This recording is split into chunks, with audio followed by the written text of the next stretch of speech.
¿Vas a continuar hoy con Romanos? Digo, sí. Me ha dicho, ¿y qué capítulo? Digo, el 7. Dice, ¿y el 7 vas a tocar el día de Navidad? Digo, sí. Reconozco que es un capítulo quizá de los más difíciles de Romanos, e incluso que ha tenido varias controversias a nivel teológico, pero creo que es un desafío para todos nosotros, no un desafío la interpretación del capítulo, sino un desafío para nosotros en nuestra vida como creyentes. Además tiene que ver mucho con Navidad. Y me vais a permitir, no he dicho nada de los niños, pero hoy os quedáis con nosotros aquí, así que voy a intentar ser breve. No veo el reloj ahora, pero veré la hora y voy a intentar ser muy breve con tal de que todos podamos aprender algo esta mañana. Decía que Romanos 7 tiene que ver mucho con Navidad,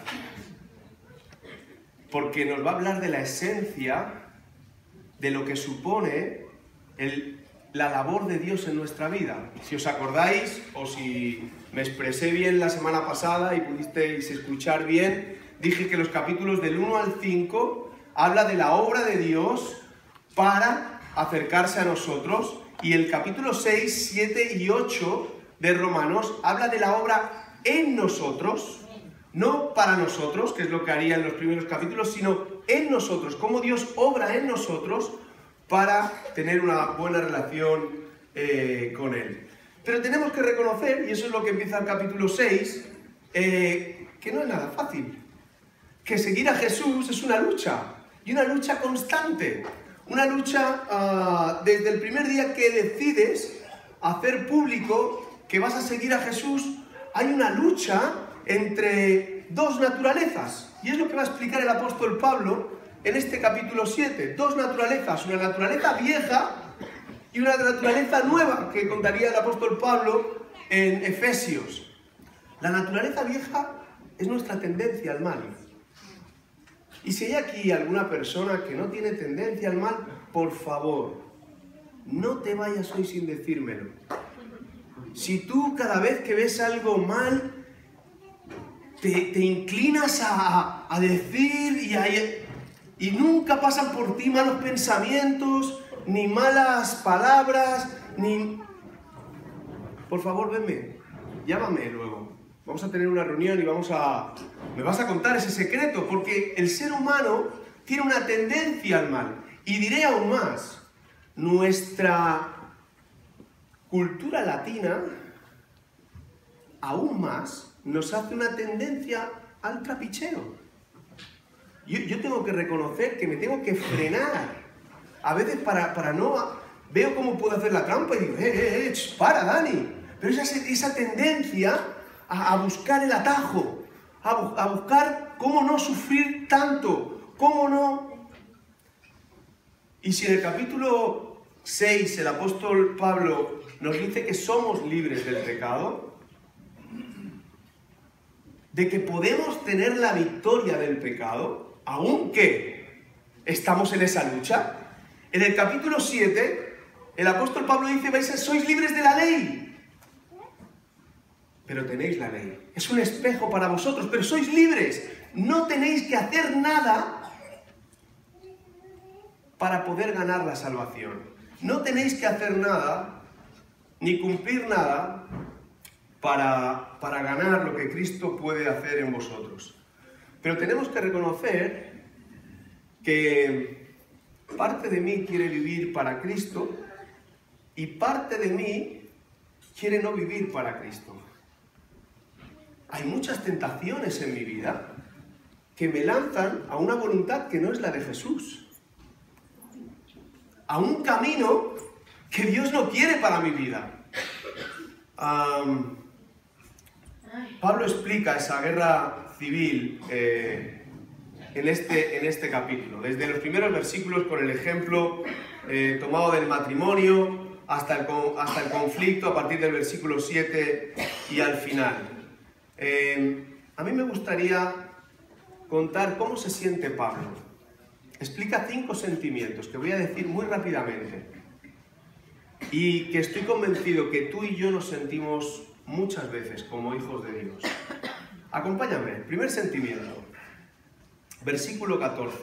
Está hablando el apóstol Pablo. En sí yo diría que es una confesión del apóstol Pablo de cómo se siente él. Versículo 14 del capítulo 7 de Romanos. Dice, sabemos, en efecto, que la ley es espiritual, pero yo soy meramente humano y estoy vendido como esclavo al pecado. El apóstol Pablo dice, tengo un problema. Está diciendo, soy un seguidor de Jesús. Dios ha cambiado mi vida, pero tengo un problema. Y es que estoy vendido al pecado. El pecado es una tentación en mi vida. El primer sentimiento del apóstol Pablo es, tengo un problema. ¿Sabéis cuántas veces sale la palabra yo en este capítulo 12? En el capítulo 7, ahora lo he dicho, ¿no? 12. Se usa 6 veces en 12 versículos, eso es lo que quería decir. Se usa 6 veces en 12 versículos. Yo, mi, me, mis, se usan vez tras vez. ¿Sabéis aquellos dibujos animados que dice, hemos encontrado al enemigo? Y nos hemos dado cuenta que somos nosotros. Eso es lo que el apóstol Pablo está diciendo. El propio enemigo lo tiene dentro. El propio enemigo es él mismo. El apóstol Pablo, su primer sentimiento es que tiene un problema. La naturaleza mía continuamente está desafiándose para hacer lo que Dios no quiere que haga. La nueva naturaleza quiere hacer lo recto. Y hay esa lucha constante. Segundo sentimiento, versículo 15. Dice literalmente, no entiendo lo que me pasa. Pablo está confuso. ¿No te ha pasado eso? Pero es que yo no sé cómo actúo así. Pero si yo tengo claro cuáles son mis creencias. Si yo he decidido seguir a Jesús. Y el apóstol Pablo, versículo 15, dice, no entiendo lo que me pasa. Me consuela que aún Pablo, el escritor mayoritario del Nuevo Testamento, no siempre entendía lo que le pasaba. No siempre entendía lo que pasaba en su propia vida. Y tiene 2 preguntas que dice el mismo versículo. ¿Cómo puedo dejar de hacer lo malo? ¿Y cómo puedo empezar a hacer lo bueno?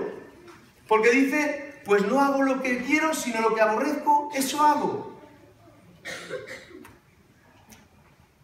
Pablo se siente confuso. Se siente que no entiende lo que pasa en su vida con esa lucha. ¿Cuántos de nosotros empezamos el día con muy buenas intenciones, verdad? ¿No? ¿O empezáis con muy malas intenciones ya? No, tampoco es eso, ¿no? Empezamos con unos desafíos y no pasan las 24 horas que llegamos a casa y digo, menos mal que empecé con buenas intenciones. O empezaremos de aquí una semana, el 1 de enero, con un montón de proyectos.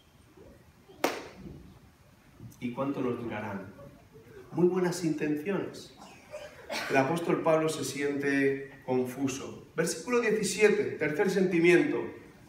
Se siente frustrado. Dice, pero en ese caso ya no soy yo quien lo lleva a cabo, sino el pecado que habita en mí. Yo sé que en mí, es decir, en mi naturaleza pecaminosa, nada bueno habita. Aunque deseo hacer lo bueno, no soy capaz de hacerlo. Fijaos qué frustración, o sea, quiero hacer esto, pero soy incapaz. Se siente frustrado. Es una persona que dice, ¿cómo puedo vivir así? Quiero hacer la voluntad de Dios, pero no la hago. ¿Te acuerdas de Pedro en el jardín de Getsemaní? Cuando Jesús va a su encuentro y se lo encuentra dormido. Dice que le dijo, el espíritu está dispuesto, pero la carne es débil. ¿Creéis que Pedro no quería estar orando y intercediendo por todo lo que estaba pasando? ¿Creéis que no quería obedecer a su maestro? ¡Claro que sí! Pero hay esa lucha entre la vieja naturaleza y la nueva naturaleza. El apóstol Pablo se siente frustrado. Estaba pensando en los más pequeños, porque es una lucha que tenemos todos. Pero leí una fábula de una rana y un sapo. Y contaba la fábula que una rana empezó a cocinar galletas que estaban muy buenas. Y fue al sapo y le dijo: sapo, ¿quieres probar mis galletas? Y el sapo dijo: ¡wow! Están buenísimas estas galletas. Y tenían toda una bandeja llena de galletas. Y empezaron a comer galletas los dos. Y el sapo le dice a la rana: deberíamos dejar de comer galletas porque nos van a sentir mal. Y la rana le dice: una más. Vale, una más. Deberíamos dejar de comer galletas, le dijo la rana al sapo. Sí, una más y ya está. ¿Suena esta historia? Y el sapo y la rana se daban cuenta de que el uno por el otro no paraban de comer galletas. Y el sapo coge las galletas, las mete en una caja y empieza a cerrarlas y le dice la rana: pero podríamos abrir la caja para comer galletas. Podríamos abrir la caja, pero no lo vamos a hacer. La voy a subir a un estante. Y la rana le dice: pero podríamos subirnos al estante para coger la última galleta. No, la voy a coger y la voy a subir más arriba todavía. Pero podríamos subir al último estante y coger. Dice que el sapo cogió las galletas, hizo un silbado de sapo, avisó a todos los pájaros, tiró las galletas y dijo: ahora ya no vamos a comer más galletas, porque se las han comido los pájaros. ¿Y sabéis lo que dijo la rana? Me voy a hacer más galletas. ¿Sabéis? Estamos dispuestos a hacer la voluntad. En nuestro corazón hay una lucha para hacer lo que Dios quiere, pero nuestra tendencia por nosotros mismos es imposible. No vamos a poder hacerlo. Y esto es la frustración del apóstol Pablo en el versículo 17. Está diciendo: no solo tengo un problema, no solo estoy confuso, sino es que me siento mal conmigo mismo. Cuarto sentimiento. Versículo 21. Dice: así que queriendo hacer el bien, hallo esta ley, que es que el mal está en mí. Porque según el hombre interior me deleito en la ley de Dios, pero veo otra ley en mis miembros que se rebela contra la ley de mi mente y que me lleva cautivo a la ley del pecado que está en mis miembros. El apóstol Pablo se da cuenta que está en una batalla y que la está perdiendo. El apóstol Pablo se da cuenta de que hay una lucha y que si cree que acercándose a la ley está la solución, la va a perder. ¿Sabéis que el capítulo 7 no contiene ni una sola vez la clave de la solución que está buscando el apóstol Pablo y que empezará en el versículo 1 del capítulo 8? Se llama Espíritu Santo. Ni una sola vez se menciona al Espíritu Santo en todo el capítulo 7. Porque el apóstol Pablo está intentando por sí mismo buscar la solución a su problema. Y se da cuenta que es una batalla que pierde, en la cual se siente atrapado.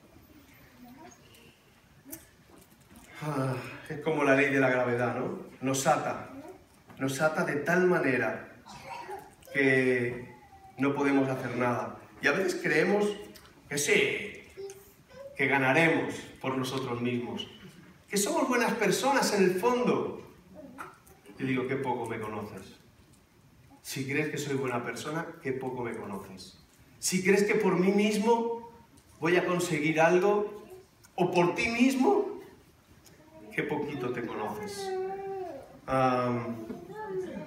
Un cristiano que trata de guardar la ley en su propio poder está muerto.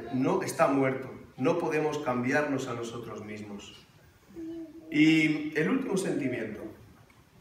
Dice, versículo 24, fijaos hasta dónde llega el apóstol Pablo, Dice: miserable de mí. ¿quién me librará de este cuerpo de muerte? Fijaos cuál es la lucha que llega a decir, miserable de mí. En el original, miserable significa agotado, exhausto, no puede más. Hay tal lucha que dice, quiero hacer el bien, pero no puedo, ya no puedo más. Miserable de mí. El apóstol Pablo está diciendo, Dios, yo no puedo cambiar. Yo no puedo cambiarme a mí mismo, no soy capaz con mis propias fuerzas. ¿Sabéis que uno de los castigos que se hacían a las personas que asesinaban, que cometían el delito de asesinato, era colgarles de su cuerpo el cuerpo del muerto, del que habían asesinado, hasta el día que ya se había descompuesto totalmente. Y eso suponía estar oliendo lo que supone un cuerpo en putrefacción, lo que supone la descomposición de aquel cuerpo. Dice el apóstol Pablo que él se siente como muerto, porque no puede deshacerse de su vieja naturaleza. Está cansado, hastiado. ¿Sabéis? Alguna vez os he contado que tengo el título de Rescue Diver, de rescate de salvavidas, cuando haces submarinismo. Y me acordaba de cada una de estas etapas, porque lo que te dicen cuando tienes que rescatar a una persona en el mar, normalmente sabéis cómo actuamos cuando queremos salvarlos, ahogando al que te va a salvar. Y es lo primero que hacemos, queremos salvarnos y somos capaces de quitarle el oxígeno, somos capaces de quitarle el flotador, porque lo primero es mi vida. Y te dicen los dos primeros consejos para acercarte a una persona. Primera, si no se deja ayudar, déjala que se ahogue. Déjala hasta que no tenga fuerzas. Déjala hasta que se dé cuenta de que por sí sola no va a salir de este problema. La otra opción es pegarle un guantazo bien fuerte y decirle, aquí mando yo. O paras o te dejo aquí. Eso es así, no estoy diciendo nada. Es pegarle un buen bofetón y decirle, que el que tiene el salvavidas soy yo. Si quieres salir, para. ¿Pero veis el primer ejemplo? A veces necesitamos darnos cuenta de que tenemos un verdadero problema, que por nosotros mismos jamás vamos a cambiar. Tenemos una tendencia al mal constante. Tenemos esa lucha con nuestra vieja naturaleza y la obra que Cristo está haciendo y sigue haciendo en nosotros. Leía esta semana que la vida cristiana no es una vida difícil, es una vida imposible. Si la quieres vivir por ti solo, si la quieres ganar por ti solo. Y me dirás, muy bien, ¿y entonces qué hacemos? Qué capítulo más triste, ¿verdad? Nunca vas a tener la victoria en tu vida cristiana hasta que te des cuenta de que no puedes ser hijo de Dios por tus propias fuerzas, por tu propio poder, por tus propias energías, por tu propia manera de ser. La única salida es a través de Jesús. Y eso me acerca a la Navidad. Hemos leído diferentes textos. ¿Sabéis? Leía esta semana un escrito en una revista evangélica de una mujer que decía, no tengo ganas de celebrar la Navidad. Y me llamó la atención. Y contaba toda su problemática y pensaba, ¿cuánta gente hoy, mañana, estos días preparando, dice, no tengo ganas de celebrar la Navidad? No tengo ninguna ganas de ya no preparar las cosas, porque eso es lo demás, de encontrarte según a quién, de dar explicaciones a según quién, de recordar. Y contaba aquella mujer, no sé si era muy mayor, joven, no contaba, era un escrito. Dice, hay algo que me ha hecho volver a recobrar que sí tiene sentido celebrar la Navidad. Y es que cuando todo el mundo celebra, yo tengo más ganas de celebrar que cualquiera de los demás. Porque hemos perdido el objetivo de la Navidad. El objetivo no es reunirme con, vivir con. No, el objetivo es recordar que Jesús vino, que Jesús nació. De que por mí mismo yo no voy a poder salvarme, ni poder cambiarme, ni cambiar ninguna situación. ¿Qué significa la Navidad? Creo que ha sido Reinaldo que ha leído Lucas 2:9, ¿verdad? Lucas 7:9. El escritor de Lucas dice claramente cuál era el propósito. El primero era de celebrar. Dice buenas noticias, buenas nuevas. Celebrar, no lo que nos pasa a cada uno de nosotros. Es que celebramos que Dios ha enviado a Jesús por nosotros.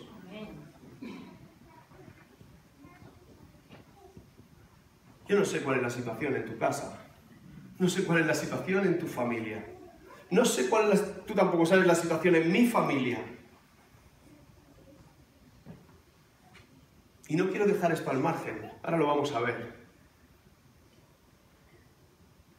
Pero me viene a la mente una vez que yo tocaba la batería en el grupo de alabanza de hace muchos años.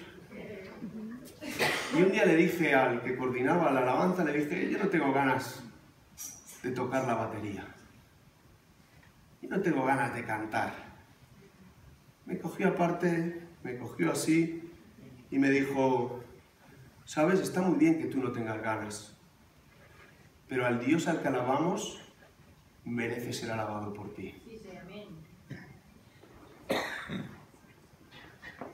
Yo no sé si tienes ganas de no celebrar de la Navidad. Yo no sé si te apetece o no celebrar la Navidad. Pero recuerda que gracias al regalo de la Navidad, tú enfocas tu día a día de una manera totalmente diferente. Hoy podemos decir que hay buenas nuevas. Evangelio en la persona de Jesús. Buenas noticias, porque Dios envió a su Hijo. Porque Dios envió a su Hijo porque nos amaba. Aún y que debíamos ocupar su lugar, aún y que habíamos desobedecido, Dios nos amaba. Dios nos dice que nos ama. No temáis porque os traigo buenas nuevas de gran gozo. Dice el evangelista Lucas que nos trajo un Salvador. ¿Sabéis todo lo que el apóstol Pablo está diciendo en el capítulo 6, en el capítulo 7 y en el 8 lo vamos a ver claramente? Si por nosotros no podemos hacer nada, ni para cambiarnos, ni para acercarnos a Dios, ni nada, es el motivo por el cual Dios nos da el mejor regalo. Diría el regalo. No el mejor, el regalo, lo que más necesitamos. No hay nada que puedas hacer para ganar la salvación de Dios. La salvación es un regalo que Él nos da. Me encanta otro de los detalles que da el escritor de Lucas. Dice, gloria a Dios en las alturas y en la tierra paz a los hombres de buena voluntad. Que haya paz en la tierra y buena voluntad para con los hombres. Reconciliación. ¿Dónde? ¿Dónde te gustaría que hubiera paz? Supongo que en todo el mundo, ¿no? Recibí ayer un mail del secretario general de la Alianza diciendo el sufrimiento que hay en Honduras. Y claro, como a veces solo miramos aquí cerca, ¿dónde te gustaría que hubiera paz? Podría haber paz en nuestro país, ¿no? Vivimos en una sociedad dividida, donde familias están rotas. Me encantaría que hubiera paz en la política. Me gustaría que hubiera paz en familias destrozadas. Me gustaría que hubiera paz el uno con el otro. A veces entre personas que son incapaces de mirarse. Me gustaría que hubiera paz en el corazón. Me gustaría ver paz en mi casa también. Porque hay una lucha entre lo que Dios quiere que hagamos y la tendencia del ser humano. Me gustaría que hubiera paz en muchas vidas. Me gustaría tener un país justo. Me gustaría que hubiera paz en cada corazón. Es el deseo cuando Dios envía a Jesús por la Navidad. ¿Cómo podemos conseguir esto? Déjame volver a Romanos y con esto acabo. Solo lo voy a mencionar. ¿Cómo intentamos solucionar esa lucha? Es verdad que todo depende de Dios. Y si estuvisteis la semana pasada vimos claramente que si no estamos unidos a Jesús, y lo vamos a ver en el capítulo 8, la libertad no se va a producir. Nuestro cambio va a durar 1 minuto y medio. Pero sí es verdad que por el poder del Espíritu Santo en nuestra vida hay actos que podemos hacer. Primer acto, admite como Pablo que puedes estar confundido. El apóstol Pablo muestra... Wow, ya he salido todas. Ya acabo, no os preocupéis. Admite cuando estás confuso, cuando tiene un problema que no entiende, admítelo. No pasa nada. No pasa absolutamente nada. A veces creemos que nadie tiene problemas. Y yo digo, si saliéramos aquí y dijéramos todos los problemas, eso también me pasa a mí. Y a mí. Y a mí. Y yo conozco a... Pero normalmente decimos, una pregunta, es que tengo un amigo... Admite cuando no entiendes las cosas. Yo muchas veces le digo, Señor, no sé dónde me quieres llevar. No tengo ni idea. No entiendo por qué estas luchas. Muéstramelo, por favor. Segundo, trata de aceptar tus propias imperfecciones. Fijaos el versículo 18. Y yo sé que en mí, esto es, en mi carne, no mora el bien. Por eso se llama imperfecto, ¿no? Somos imperfectos. Pero ¿cuánto nos cuesta reconocerlo, verdad? Aquí el señor Pedro, siempre que le dices alguna cosa, te suelta, pues anda que tú. Pero lo dice desde su más profunda imperfección. Y nosotros repetimos la misma frase. ¿Por qué? Porque no nos gusta que nos señalen. No nos gusta que nos toquen donde más nos duele. Pero el apóstol Pablo está confesándose, está abriéndose, diciendo que tiene una lucha, de que para nada es perfecto, que para nada lo ha conseguido todo. Versículo 19. Deja lugar al fracaso. Fija lo que dice el apóstol Pablo, porque no hago el bien que quiero, sino el mal que no quiero, eso hago. Y si hago lo que no quiero, ya no lo hago yo, sino el pecado que mora en mí.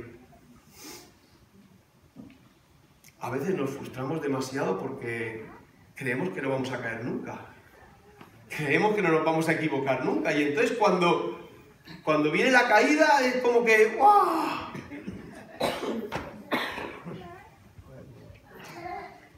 ¿Os habéis preguntado por qué no contamos historias de fracasos entre nosotros? Yo me hacía esta pregunta.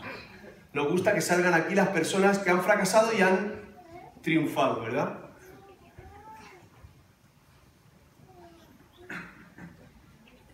¿Vosotros siempre os contesta Dios vuestras oraciones? A mí no, ¿eh? Por lo menos cuando yo quiero. ¿Siempre haces lo que Dios quiere que hagas?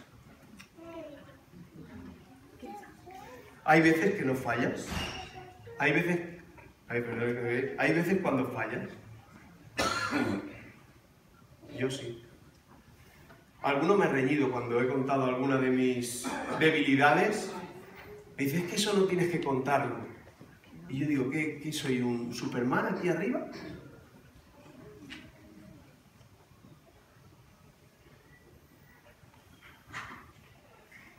Admite a Dios tus sentimientos verdaderos. El apóstol Pablo es honesto. El apóstol Pablo habla con Dios con total franqueza, con sus luchas, sin esconder absolutamente nada. En sí sería ingenio por nuestra parte intentar esconder algo a Dios. Pero a veces vivimos así. No. Y somos capaces de criticar al Dani, al de al lado, como si, vaya, que no se entere el Dani y no pasa nada. Como si Dios no se enterara.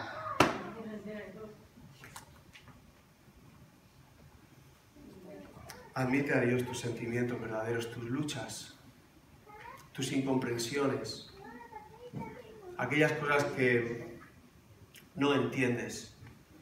Y te diría más, haz como el apóstol Pablo, escríbelo. Escríbelo. Qué hermoso es poder volver atrás y darte cuenta de cómo Dios va contestando a eso.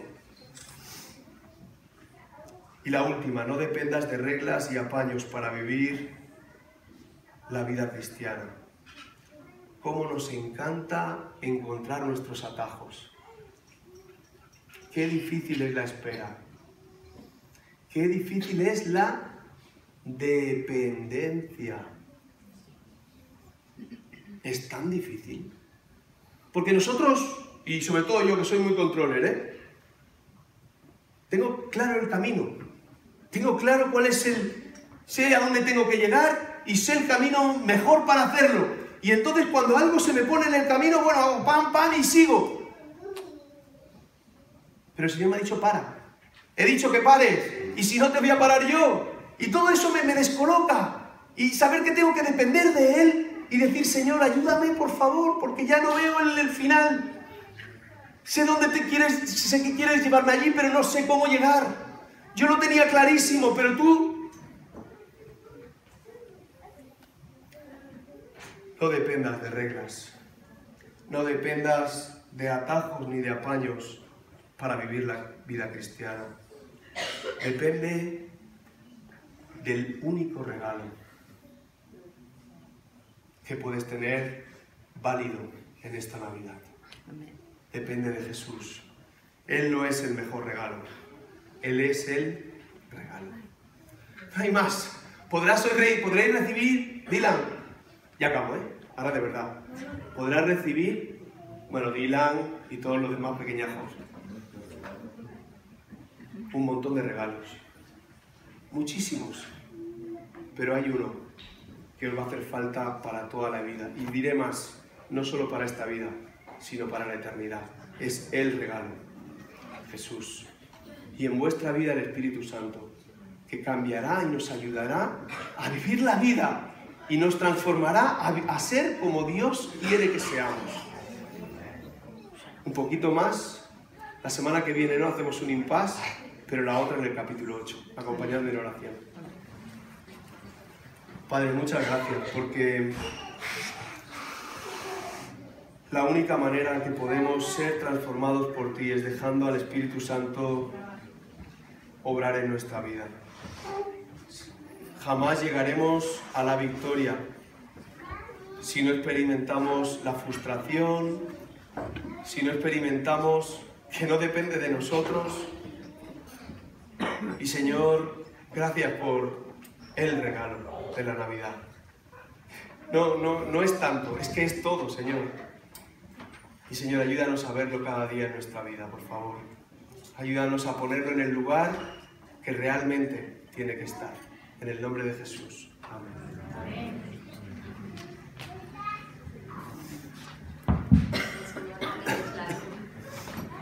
Y si depende